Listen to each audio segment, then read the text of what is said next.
Subscribe करें हमारे YouTube channel को और बेल आइकन को प्रेस करें हमारे लेटेस्ट वीडियोस को देखने के लिए।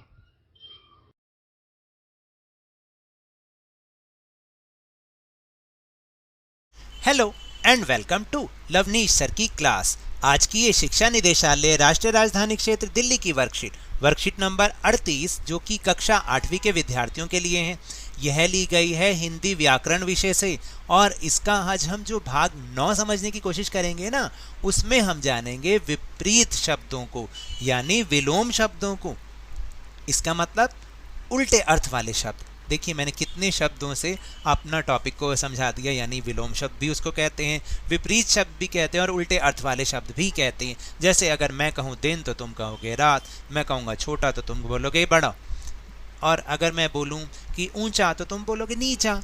जैसे कि आमतौर पर छोटे बच्चे करते रहते हैं, वो हमेशा उल्टा ही बोलते हैं, लेकिन वो खेल खेल में एक तरह से विपरीत शब्द बोलते हैं, विलोम शब्द बोलते हैं। तो चलिए आज हम भी इसी तरीके का मज़ेदार खेल खेलते हुए इन शब्दों को सीखने की कोशिश करेंगे। तो शुरुआत करते हैं मेरे साथ और समझने की कोशिश करते हैं। प्यारे बच्चों, आप जानते हैं कि एक दूसरे से विपरीत अर्थ को प्रकट करने वाले शब्दों के जोड़े जो हैं वो विलोम या विपरीतार्थक शब्द कहलाते हैं। जैसे मैंने अभी आपको समझाया, जैसे दिन रात, सत्य असत्य, नया पुराना आदि। जैसे मैंने अभी आपको एग्जाम्पल भी दिए थे कि दिन बोलूँ तो रात, सत्य बोलूँ तो असत्य, नया बोलूँ तो आप बोलोगे पुराना, इस तरह से। तो आइए विलोम शब्द का अभ्यास करते हैं। तो देखिए जो सबसे पहले है ना, वो है कि निम्नलिखित वाक्यों में रेखांकित शब्द में विलोम शब्द से रिक्त स्थानों की पूर्ति कीजिए। अब यहाँ पर एक वाक्य लिखा होगा, आपको क्या करना है, जिसके नीचे रेखांकित शब्द है जो उसका जो विलोम शब्द होगा उससे आपको इस वाक्य के रिक्त स्थान को भरना है। तो चलिए देखते हैं एक बार। हमें अपनी आय, यहाँ पर आय रेखांकित है, आय के अनुसार ही, अब आय का उल्टा क्या होगा, आय का मतलब आमदनी, तो इसका मतलब उल्टा क्या होगा इसका, खर्चा। तो खर्चे को कहते हैं व्यय। तो हमें अपनी आय के अनुसार ही व्यय करना चाहिए। तो आय का विपरीत क्या हुआ, व्यय।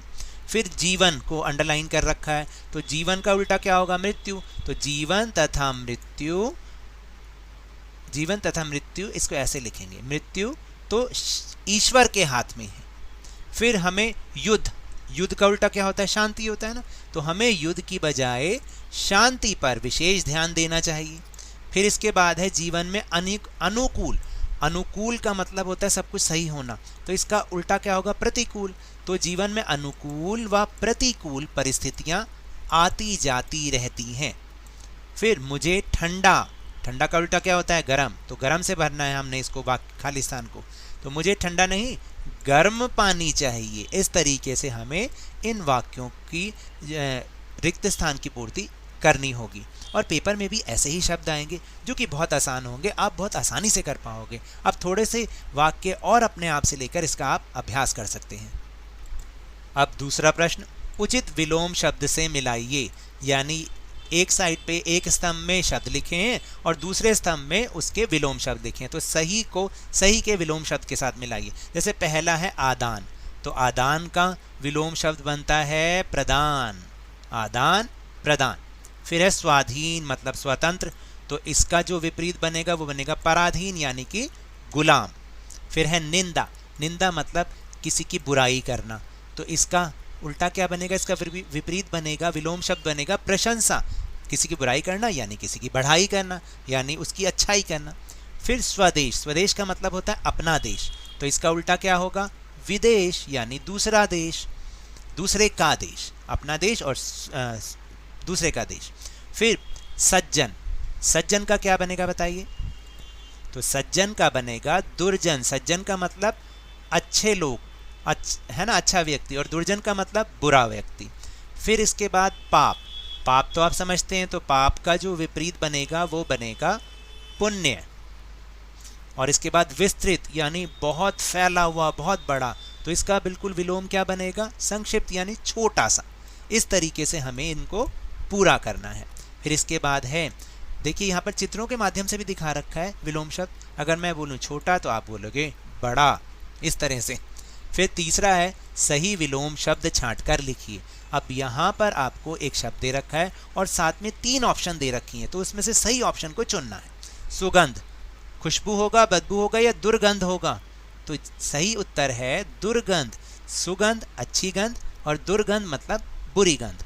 फिर है आदर, आदर का जो विलोम होगा वो सम्मान होगा या निरादर होगा या अपमान होगा। तो देखिए आदर का हमेशा क्या होता है? निरादर। इसको करना है हमने, निरादर। आदर निरादर, किसी की रिस्पेक्ट करना और किसी की रिस्पेक्ट नहीं करना। फिर है गुण, किसी में कोई अच्छा है, तो सद्गुण तो उसका पर्यायवाची हो गया और निर्गुण का मतलब कोई गुण नहीं, तो इसका मतलब होगा अवगुण, है ना। तो निर्गुण का मतलब होता है ना गुण ना अवगुण, तो लेकिन इसका उल्टा होगा अवगुण। फिर है मित्र यानी दोस्त, तो इसका जो विलोम होगा, हालांकि दुश्मन हो सकता है लेकिन दोस्त का दुश्मन होता है, तो जैसा शब्द होगा वैसा ही उसका विलोम भी होगा। तो मित्र का शत्रु। और उसके बाद आय, जो हमने अभी ऊपर सबसे पहले भी किया, इसका हो जाएगा विलोम व्यय यानी कि खर्चा। उसके बाद निम्न शब्दों के विलोम शब्द लिखिए। अब अधिक, अधिक का क्या होता है? न्यून भी होता है और अल्प भी होता है। न्यून का मतलब भी कम होता है और अल्प का मतलब भी कम होता है। फिर है आरंभ यानी शुरुआत, और इसका जो विलोम होगा वो होगा अंत। अमृत, अमृत का विष। आयात मतलब किसी से खरीदना, बाहर देश से कोई चीज़ खरीदना। निर्यात यानी बाहर देश को कुछ चीज़ बेचना। जटिल बहुत मुश्किल, तो इसका हो जाएगा सरल। मधुर यानी मीठा, और इसका विलोम होता है कटु यानी कड़वा। सजीव जिनमें जान होती है, तो इसका विलोम होगा निर्जीव, जिनमें जान नहीं होती, जिनमें जीवन नहीं होता। प्राचीन मतलब पुराना, तो इसका विलोम हो जाएगा नवीन यानी कि आधुनिक। फिर इसके बाद है नीरस यानी बिल्कुल बोरिंग सा, और इसका जो विलोम होगा वो क्या होगा? सरस यानी जिसमें पूरा वो रस से भरा हुआ हो। नीरस मतलब बिल्कुल उदास और उदासीन, और वो सरस मतलब बिल्कुल खुश नुमा, इस तरीके से। सबल, सबल का मतलब होता है कि जो जैसे बल के साथ, और इसका जो विपरीत होगा वो हो जाएगा निर्बल या दुर्बल। दोनों ही बोल सकते हैं, निर्बल भी ठीक है और दुर्बल भी। इसलिए जहाँ पर जो मुझे 2 शब्द सही लगते हैं, इसलिए मैंने वो दोनों शब्द आपके सामने लिख दिए ताकि कोई कन्फ्यूजन ना हो। अब आपको समझ में आया, और इतने सारे शब्द किए हैं तो अभ्यास तो बहुत अच्छा ही होगा। आप चाहें तो बहुत सारे और शब्दों का अभ्यास भी कर सकते हैं जिससे आपको और अच्छे से समझ में आए। तो ये तो थी आज की वर्कशीट। अगर मेरे इस तरह समझाने से आपको थोड़ा सा भी समझ में आया हो तो इस चैनल को ज़्यादा से ज़्यादा सब्सक्राइब कीजिए, लाइक कीजिए और बहुत ज़्यादा शेयर भी कीजिए। और हाँ, मेरे साथ इसी तरह आसानी से वर्कशीट को समझते रहिए, लेकिन ध्यान और मन लगाकर पूरी मेहनत और लगन के साथ ऑनलाइन ही सही पढ़ते जरूर रहिए। और अगर आपको कोरोना वायरस को हराना है तो अपने हाथों को नियमित रूप से साबुन और पानी से धोते रहिए, मास्क अवश्य लगाइए, और जब भी संभव हो और जब भी उपलब्ध हो इसका टीकाकरण अवश्य कराएं, क्योंकि कोरोना को हराना है और ज़िंदगी को एक बार फिर से सुहाना बनाना है। इसी उम्मीद के साथ बहुत बहुत धन्यवाद।